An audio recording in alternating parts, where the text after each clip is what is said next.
दोस्तों MP police constable में जो कुछ एग्ज़ाम में मैथ के कुछ सवाल आए थे उनके बारे में आज हम डिस्कस करेंगे।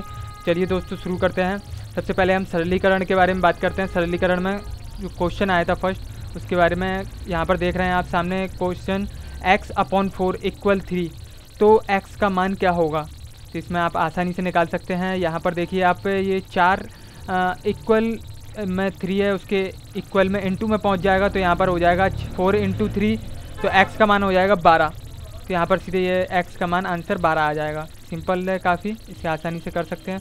क्वेश्चन नंबर सेकंड में देखिए आप यहाँ पर 743 × 999 इसका मान निकालना है। तो इसका मान निकालने के लिए हम सबसे पहले 743 इंटू यहाँ पर अपन इसमें 1000 - 1 भी लिख सकते हैं, तो इसका मतलब भी 999 ही होता है। तो यहाँ पर 999 अब हम इसका 1000 से इंटू करेंगे, तो यहाँ पर 743 × 30 आ जाएगा, और माइनस में ये माइनस का चिन्ह लगा के यहाँ पर, और 743 का 1 से मल्टीप्लाई करेंगे तो मल्टीप्लाई 7143 आ जाएगा। इसके बाद इसमें से माइनस करेंगे तो अपना आंसर आएगा 742257। दोस्तों यही आंसर है। क्वेश्चन नंबर 3, 480 का 25% कितना होगा, तो दोस्तों इसे देखिए यहाँ पर 480 इंटू में 25 प्रतिशत का आप मान लीजिए, जहाँ पर प्रतिशत दिया हो वहाँ पे अपन उसके अपॉन में 100 लगा के आप आसानी से इजी सॉल्व कर सकते हैं। तो यहाँ पर अपन प्रतिशत की जगह यहाँ पर 100 लगा दिया।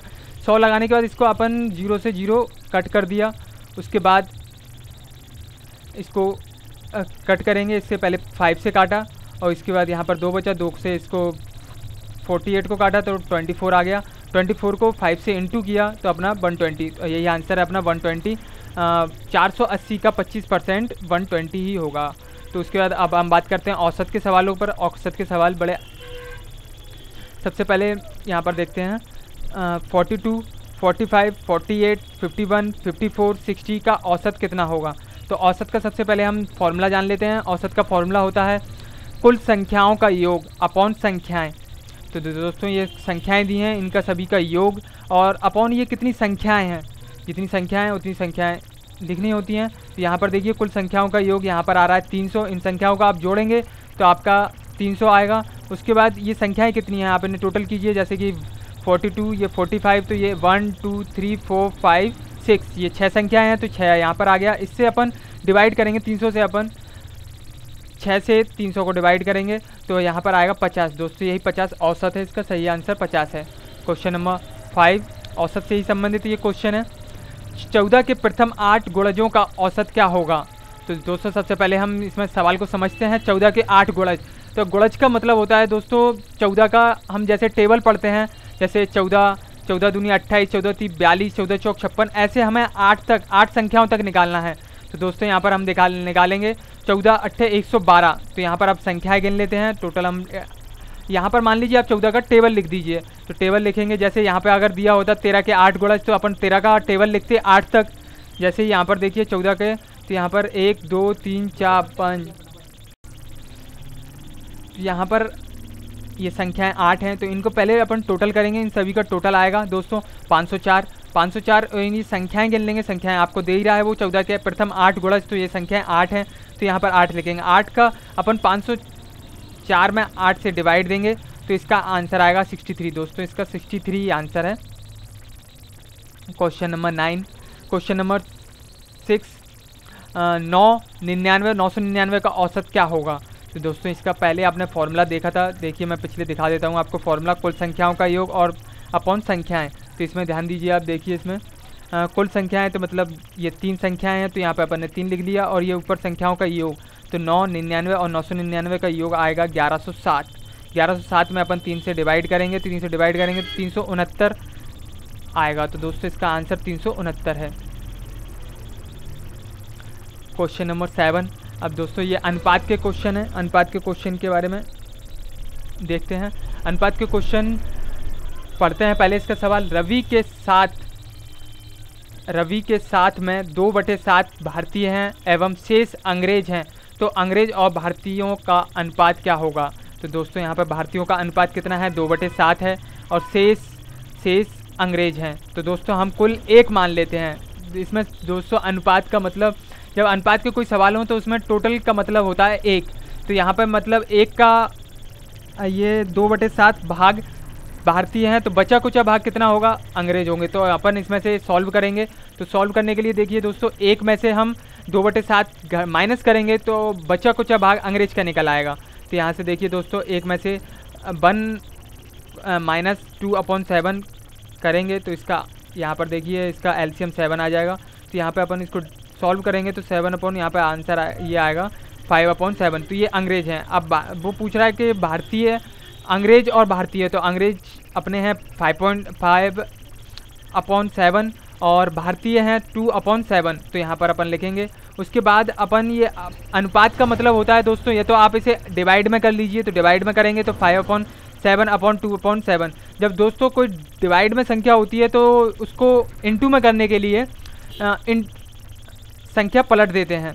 तो दोस्तों 5/7 और इसको इनटू में करने के लिए 7/2 हो जाएगा। तो ये 7 से 7 कट जाएगा, अपना आएगा 5/2। तो यहाँ पर 5/2 को अपन अनुपात में भी लिख सकते हैं, तो इसको 5/2। तो दोस्तों यही आंसर है इसका, 5/2। अब क्वेश्चन नंबर 8 दोस्तों, ये भी अनुपात का क्वेश्चन है। इसको सॉल्व करने के लिए यदि 3A = 4B = 5C तो A/B/C बताओ। तो दोस्तों सबसे पहले हम बात करते हैं इसमें 3A = 4B, मतलब 3A बराबर है 4B के, और 4B = 5C, 4B बराबर है 5C के।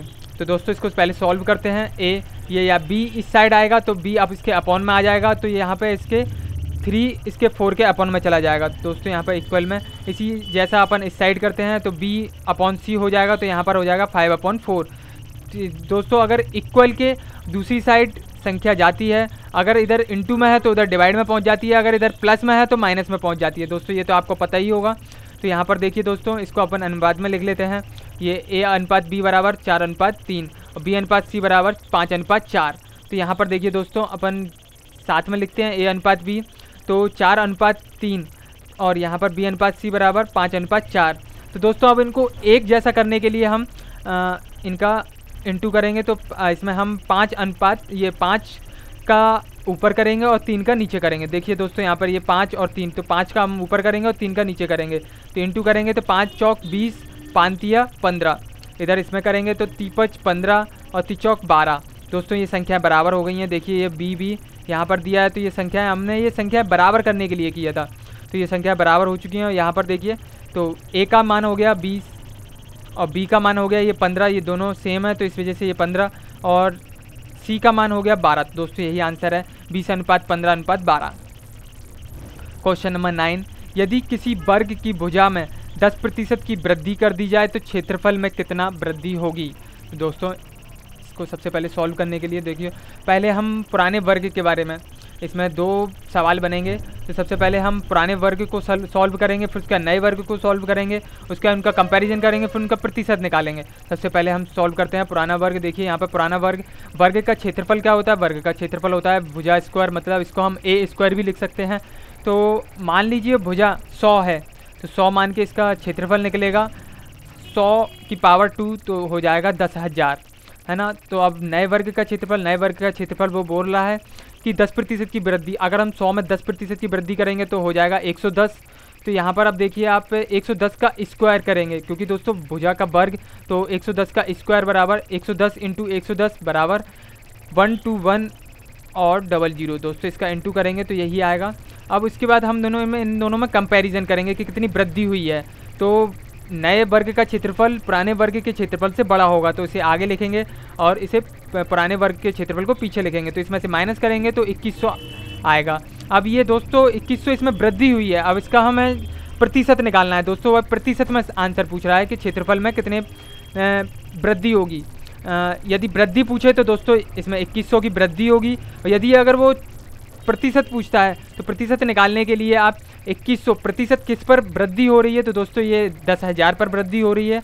तो प्रतिशत हमेशा 100 पर होता है, तो यहाँ पर 100 इंटू करेंगे और अपॉन में 10,000 कर देंगे। इसका दोस्तों फॉर्मूला होता है, प्रतिशत हमेशा 100 पे निकाला जाता है और किस पर हमने वृद्धि की है, मतलब अगर हमने 100 पे 1000 पे वृद्धि की है तो 1000 को अपॉन में लिखेंगे। तो दोस्तों इस तरह से इसको सॉल्व करेंगे, इसको काटेंगे तो आंसर हमारा सीधे 21 आएगा। तो दोस्तों इसका आंसर है 21%। Question number 10। अब दोस्तों ये चाल व दूरी के प्रश्न हैं, इसको हम क्वेश्चन पढ़ लेते हैं। एक कार किसी दूरी का एक हिस्सा 30 किलोमीटर प्रति आवर की चाल से तय करे और शेष दूरी को 40 किलोमीटर प्रति आवर की चाल से तय करती है। यदि कुल समय 7 घंटे लगता है तो कुल दूरी बताओ। तो दोस्तों आपको चाल का फॉर्मूला तो पता ही होगा। चाल का फॉर्मूला होता है दूरी बटे समय। हम इसको सिंपली तरीके से सॉल्व करते हैं। तो सिंपली तरीके से देखिए यहाँ पर कितना दे रहा है, एक कार किसी दूरी को का एक हिस्सा, तो एक हिस्से को हम मान लेते हैं ये x, एक हिस्से को इसको वो 30 किलोमीटर प्रति आवर की चाल से, तो 30x यहाँ पर अपन ने x के अपॉन में इसको कर लेते हैं। दूसरा हिस्सा अब भी अपन x मान लेते हैं, दूसरा हिस्सा x मानते हैं, तो इसमें दूसरा हिस्सा वो 40 किलोमीटर प्रति आवर की चाल से तय करता है। यदि कुल समय 7 घंटे लगता है तो दोस्तों यहाँ पर अपन x अपॉन 30 करेंगे और यहाँ पर x अपॉन इन दोनों को जोड़ेंगे। दोस्तों जब जोड़ेंगे तो वो दो कुल समय यहाँ पर निकल आएगा। तो इन दोनों को जोड़ के दोस्तों इसका एलसीएम लेंगे, 30 अपॉन 40 का 120 एलसीएम आएगा। जब इससे अपन सॉल्व करेंगे तो यहाँ पर 4x और 3x इक्वल में 7। जब दोस्तों नीचे आएंगे तो यहाँ पर ये 120 है, ये 7 के इंटू में पहुँच जाएगा। और इन दोनों को प्लस करेंगे तो 7x। यहाँ पर देखिए दोस्तों x जब ये x 7 को इस साइड ले जाएंगे तो दोस्तों अपॉन में आ जाएगा। तो यहाँ पर देखिए x 7 से कट जाएगा तो बचेगा 120। तो ये दोस्तों x अपना क्या था, अपन ने एक को x माना है, तो दोस्तों यहाँ पर एक को x माना तो एक x का कितना निकल रहा है 120 किलोमीटर। दोस्तों अपने यहाँ पर 2x माना है तो इसको अपन 2 से इंटू करेंगे, तो 2 से इंटू करेंगे तो अपना आ जाएगा 240 किलोमीटर। तो दोस्तों कार की कुल दूरी 240 किलोमीटर है, यही आंसर है दोस्तों। नेक्स्ट क्वेश्चन 11वां नंबर का दोस्तों, इसको सॉल्व करते हैं। सबसे पहले मैं क्वेश्चन पढ़ता हूँ। एक ट्रेन 12 किलोमीटर की दूरी 10 मिनट में तय करती है तथा एक खंबे को 7 सेकंड में पार करती है, तो ट्रेन की लंबाई बताओ। तो दोस्तों ट्रेन की लंबाई दोस्तों इसको हम सबसे पहले सॉल्व करते हैं। 10 मिनट में ट्रेन की चाल, दोस्तों 10 मिनट में ट्रेन की चाल कितनी कर रही है 12 किलोमीटर। दोस्तों इसको हम यहीं पे बिल्कुल सेम ऊपर की तरह ये देखिए लिखा है। तो अब इसके बाद इसको सॉल्व करते हैं। तो सॉल्व करने के लिए दोस्तों यहाँ पर देखिए 10 मिनट से अपन अब इसको कर रहे हैं 1 मिनट। तो 1 मिनट करेंगे तो यहाँ पर अपन को इसको 10 का डिवाइड देना पड़ेगा। 10 का डिवाइड देंगे तो दोस्तों इसमें यहाँ पर पॉइंट लग जाएगा 1.2 किलोमीटर, है ना। तो 1 मिनट में दोस्तों कितना करेगी 1.2 किलोमीटर तय करेगी। अब दोस्तों इसको अपन सेकंड में कन्वर्ट करते हैं। तो 60 सेकंड में भी ये 1 मिनट में कितने सेकंड होते हैं 60 सेकंड, तो 60 सेकंड में 1.2 किलोमीटर तय करेगी। अब इस किलोमीटर को हम मीटर में कन्वर्ट करते हैं। तो 7 सेकंड में बराबर, दोस्तों आपको बता दें कि 1 किलोमीटर में 1000 मीटर होते हैं। तो इसमें आप चाहें सिंपली 1000 का गुणा कर सकते हैं। तो दोस्तों यही आएगा 1200 मीटर आएगा। अब दोस्तों आगे देखते हैं। 1 सेकंड में ट्रेन की चाल बराबर, तो दोस्तों 1 सेकंड में निकालने के लिए तो दोस्तों 60 का इसमें डिवाइड करेंगे, 60 का डिवाइड करेंगे तो दोस्तों 20 आएगा। अब दोस्तों यहाँ पर मीटर क्यों आ रहा है, क्योंकि अपन ने यहाँ पर मीटर में कन्वर्ट कर लिया था, तो इस वजह से 1 सेकंड में 20 मीटर दूरी तय करेगी। तो दोस्तों हमको कितना निकालना है, दोस्तों यहाँ पर निकालना है वो 7 सेकंड में पार करती है। तो दोस्तों यहाँ पर 7 सेकंड 7 का गुणा कर देंगे इसमें 20 में, तो दोस्तों 140 मीटर। दोस्तों ट्रेन की लंबाई 140 मीटर है। दोस्तों इससे और रिलेटेड क्वेश्चन हम आगे अपलोड करेंगे और रीजनिंग के भी क्वेश्चन अपलोड करेंगे। दोस्तों यदि आपको हमारा यह वीडियो अच्छा लगा हो तो please like and subscribe and share करना ना भूलें। दोस्तों यदि आपको इस वीडियो के क्वेश्चन आंसर्स को यदि PDF फाइल में डाउनलोड करना है तो नीचे डिस्क्रिप्शन बॉक्स में दी हुई लिंक पर जाकर आप इसे डाउनलोड कर सकते हैं।